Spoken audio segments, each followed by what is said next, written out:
Hello and welcome back to Cars of Glasgow. Hopefully you guys are all keeping well, and today we're going to be taking a look at the 2004 Lexus SC 430, so stay tuned for this video. So if you're new to this channel, make sure you hit that subscription button and give us a like, as this is a car channel, and if you're Scottish or Glaswegian you might appreciate it. And if anybody's been following the channel for a while, you know that this car behind me is actually my own Lexus SC 430. So now I've had the car for about 6 or 7 months now. I thought it's a good time to get a review and give you a bit more probably insider knowledge of the car. So we'll start off with the front of the car. If anybody's unaware, this car was designed in the late 90s, early noughties for the model year 2001. It was designed in the south of France by Lexus Europe, their team. And some of the design language is apparently taken from the south of France living. So we've got headlights that look like they're off a luxury yacht. One of those big sailing yachts. Got a very Côte d'Azur appearance to the car, very kind of high quality and very sleek, very aerodynamic as well for the period this car came out.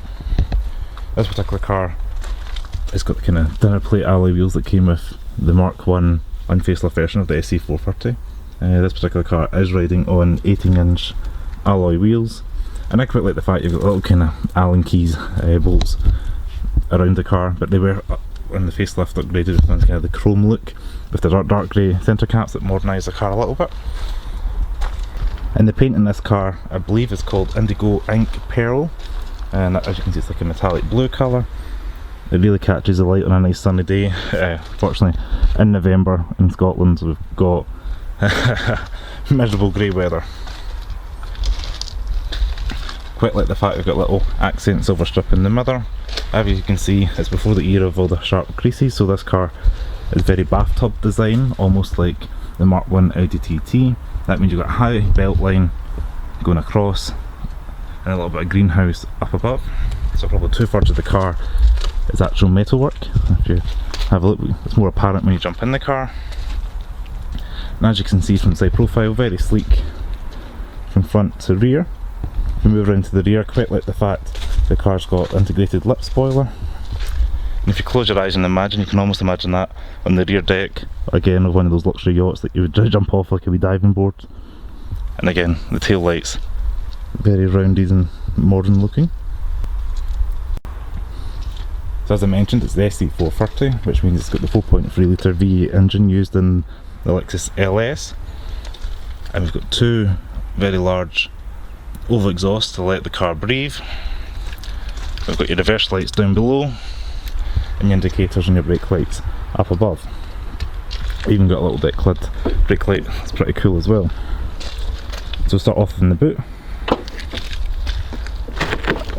pop it up, and with all hardtop convertibles you're not going to get too much space, but you do get enough for takeaway bags or overnight bags even in there. And if you wanted, you can remove this and slide that back if you knew your roof was going to be up for a while, because if you can appreciate, the metal roof folds into here. So when the SC was getting built, it was known as the jewel of Lexus. So there's little things like this little leather strap with the magnetic hook clip there, and you can pull that across with the storage covered there. And it's these little details throughout the car that really make it above other Lexus products and other cars of this era. Very high quality car, and it's little details that kind of set a luxury car apart, I would say. And for the kind of buyer that would buy this car originally, here's a little golf cart from when the car was back in 2013.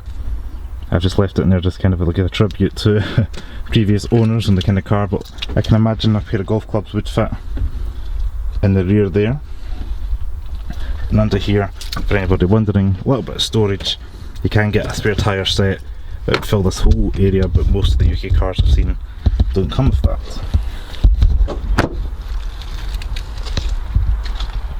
So we'll go ahead and jump inside the car. We get frameless doors, which is a nice premium touch, and inside the car we're greeted with a host of high quality materials. Start off with the door card. You can see we've got soft touch plastic, we've got bird's eye maple wood, which I believe this is called, and all the wood inlays were actually made by Yamaha. that's an interesting fact. As you can see, you've got some Toyota Lexus stock products here for the door switches, seat switches and door unlock.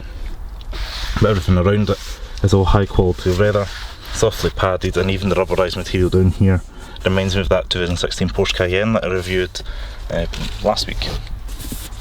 All cars in the UK come top spec, so that means you get the Mark Lifton sound system, you get enough gadgets to please everybody's into electronics, so you get little green accents for where you're going to interact with, which is really handy at night actually.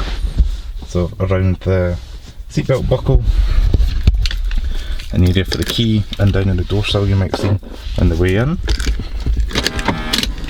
Key in, seatbelt comes towards you. I quite like the fact you get a half timber, half leather steering wheel. You can get the trim pieces in various colours, but I quite like this light colour with the Ecru leather contrast. Under here we've got a lot of wood which kind of hides a lot of the technology in the car, which I think kind of future-proofs the car because the only thing you really see are the climate controls. You can see behind the first bit of wood we've got the Lexus sat-nav screen. And then down below the sat-nav screen we have all your climate controls, roof operation, defrost for your wing mirrors and rear defrost, temperature increase and fan speed here, aircon if you wanted, front domestic, hazards, let's get rid of that. Down below we've got a deck player and a CD player with a little bit of a CD radio there. So audio controls on the right.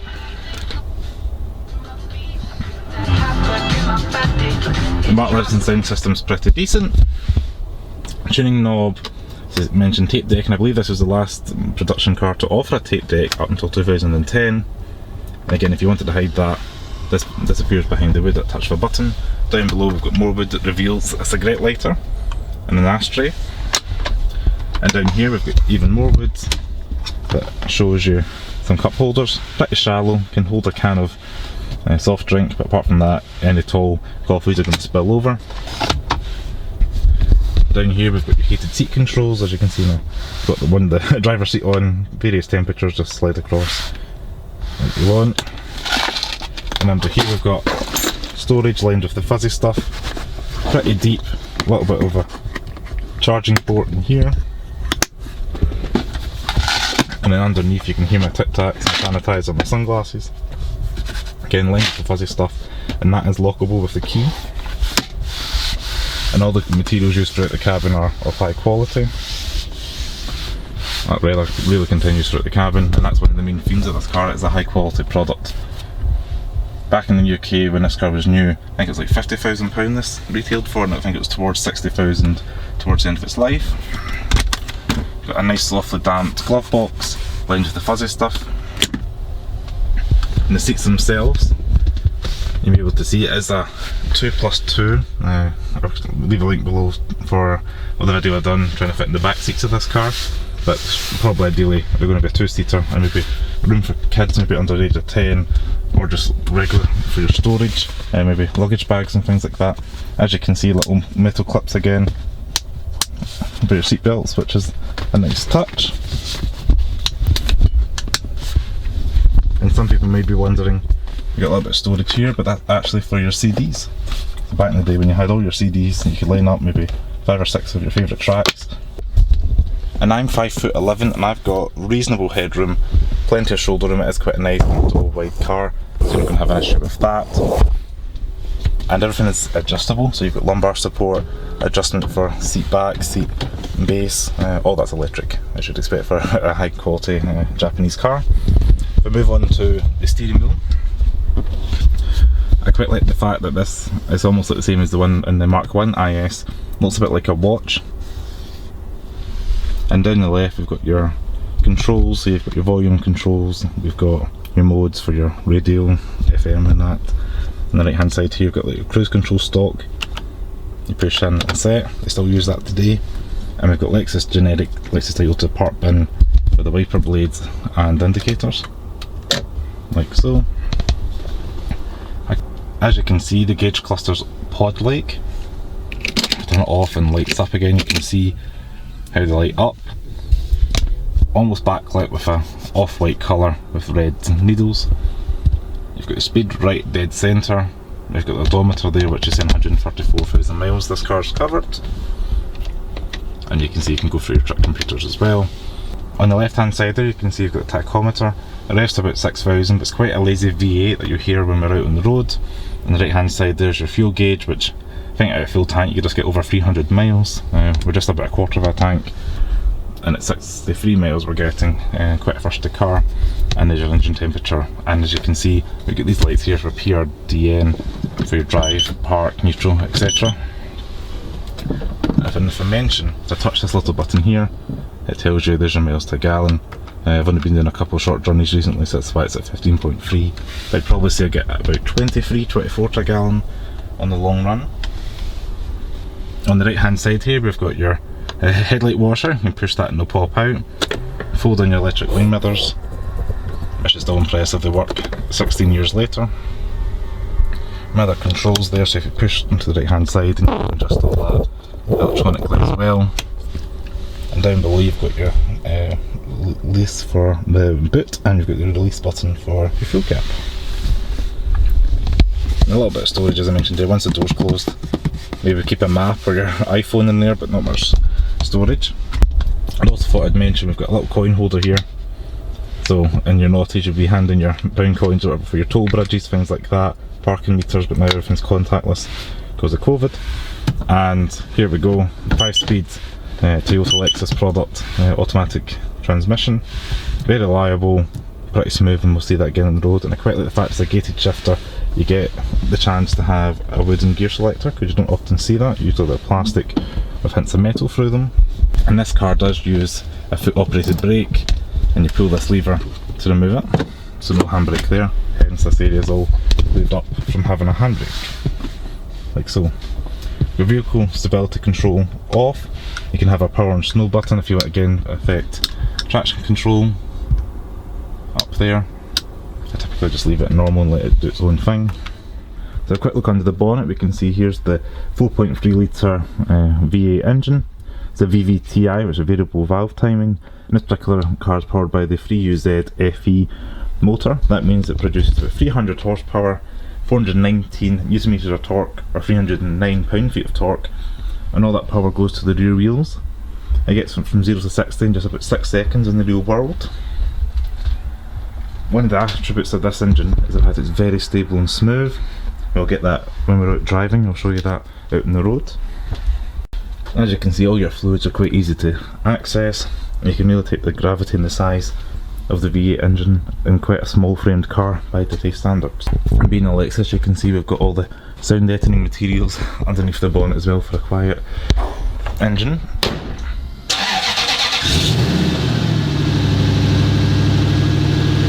So you join me inside the Lexus SC, so it's time to go for a quick drive. Immediately when you jump into the car, you sit quite high. I've got the seat in the lowest setting available, and it's pretty far back, so it's actually almost touching the back of the seat behind me. Plenty of leg room, as I mentioned, and plenty of headroom and shoulder room. Just with regards to visibility out, get some bit of air going. You just sit quite high. You can see little jet washers, which are actually 3-prong jet nozzles per washer. Bonnet stretches out quite far in front of you. As I mentioned about the bathtub design, you'll notice that in the car as the door sill is quite high up, so if you had your elbow up like driving along a boulevard, something like that, it's quite an uncomfortable position. Down here is really where your arm wants to be, and that bathtub design makes you feel like, if you imagine sitting in a bathtub, you've got the metal lip around you. Controls are very easy to access, easy to find, very ergonomically designed. Toyota and Lexus have been doing that well for decades now, just easy to use ergonomics, and that's why Toyota's one of the best selling products in the world. Everything in the car, as I mentioned, works. The roof does work, it takes about 25 seconds to go down, and I'll put a little clip of that over while we're talking. Just not going to do it today because it's pretty cold. It's 5 degrees, the car's telling me outside, but it feels cooler than that at the moment. It's got automatic headlights. It's even got a version of almost like Lexus Concierge that they've got in the new Lexus LC 500 convertible. So the car can actually figure out if the roof is down or up and to adjust the temperature, which I think is pretty awesome. So if you leave it in auto, it'll work it all out and change the fan speed and where direction of airflow is, and I think that's pretty smart. You can just do that. As you can see, have it in auto, wants to put it straight to full blast power, but can't do that for the purpose of this video. Visibility out is pretty good. Just going to go for some speed bumps in a minute. Going to test the comfort of the car. I will say in comparison to some of the other cars that I've drove, it's very softly sprung. It's a lot of people might automatically think it's a Mercedes SL rival just because it's got the metal golden hardtop. It's not quite on that level of kind of sharpness. I think the totally different type of car. I could see this as you could do a kind of grand touring, kind of comfortable long distances in this car, no bother. I've done many miles in this car. Lumbar support's terrific, and the car is adjustable electrically.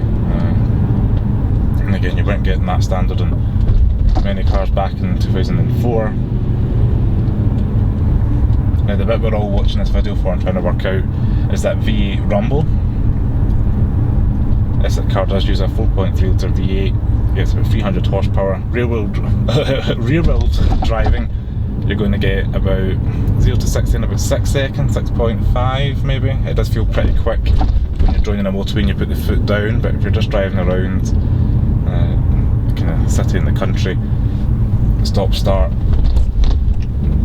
you're not really in any great rush. And the V8 has got a little bit rumble to it, low down. It probably chose the worst road to go down right now because it's all speed bumps. Don't usually come this way. Stroke, I don't even know where I'm going. It's a new adventure for us all.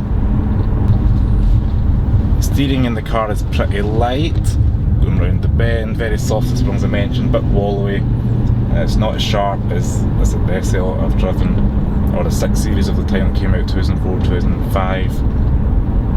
I've not driven the Jaguar XK. I've driven versions of the Porsche 911 or Porsche 911, and that's much more sharp to drive than this car. So I wouldn't really compare it to that. Closest rival, unfortunately, will be the Mercedes SL 500, but I'd say that's a unfair thing to say to the car. And this car, when new, was very Marmite. People loved it or they hated it. I hate to use the coined term that Jeremy Clarkson and his crew coined it the worst car in the world, all things considered. Yes, it's maybe not the most agile car, but if anybody's been looking at a Lexus, you're not really expecting that. You're expecting a soft, comfortable ride, good build quality. A testament to that we're doing a review of this car that's 16 years, 134,000 miles on, and the fact that everything's working, all the electric gadgets are working, engine's pretty good, it's passed its MOT. So that's a testament to the reliability and quality of the car. Give it a little bit more juice. The V8 roar is something that I never get fed up with. I really enjoy it. But with regards to the V8, that actually puts it into a tax bracket that's £330. If you got the newer versions, the facelift models with 06 onwards, falls into the higher tax bracket with a 6-speed automatic gearbox. I'd love to drive one of those cars just to compare it. For this I know they did do some tweaks, but I think the tax bracket's 550, 555, whatever the highest bracket is for those cars, whereas this one's a little bit lower, and it just depends on style and budget. But if you're looking for one of these, that's something to consider. You can save a lot of pennies with regards to road tax. Service and maintenance hasn't been too bad. A couple of things the car needed was like brakes and tyres when I got the car, but that's just perishables. Service in this car, I think, was just £200 from the Lexus dealer, which was a minor service. Might get the major one done next year. One thing to look out for on these V8s is the fact that the cam belt timing chain are worthwhile getting done at 100,000 miles or every 10 years. So make sure that was done. I think this car had it done 3 years ago now, and about 30,000 miles ago, so still got a little bit of life in the car with regards to that, but just make sure you get that sorted. So hopefully you guys enjoyed this video on the Lexus SC 430. If you're looking for a two-door convertible V8 powered kind of exotic looking car. It's not going to break the bank. Definitely something to look at and consider. As I mentioned, there's not many two cars on the market. The hardtop makes it usable in winter. I've driven this all through October and November in Scotland with the heavy rain and the dark nights, and it's not failed me, so testament to that. I had a fabric top Z4 before, which was a little bit cold in winter. This is just like driving a hardtop car you would never notice, so I would really say the SL is going to be the main thing you're going to compare this to. If you're a Lexus fanboy, you're going to love this car. You're going to love the V8 engine and how smooth it is. That's one of the main things I like about this car. Don't get me wrong, Mercedes are pretty smooth, but for the same budget for this kind of car, you might end up with a 350, which is the V6. Not too many cars like it. As I mentioned, Marmite car looks when it came out, and still Marmite car in the used market. But if you like this video, please give me a thumbs up, subscribe to Cars of Glasgow below, comment if you've got any questions, or if you're a Lexus enthusiast or anything you want to know about, and don't forget to hit that subscription button. I'd really appreciate it, and hit that bell if you want any notifications of my new videos. Also check me out on Facebook, Twitter and Instagram. It's at the Cars of Glasgow, and I'll leave all that information below. So I just want to say thank you very much for watching. Hopefully you guys are staying well all through this December period, and I'll see you in the next video. Ciao.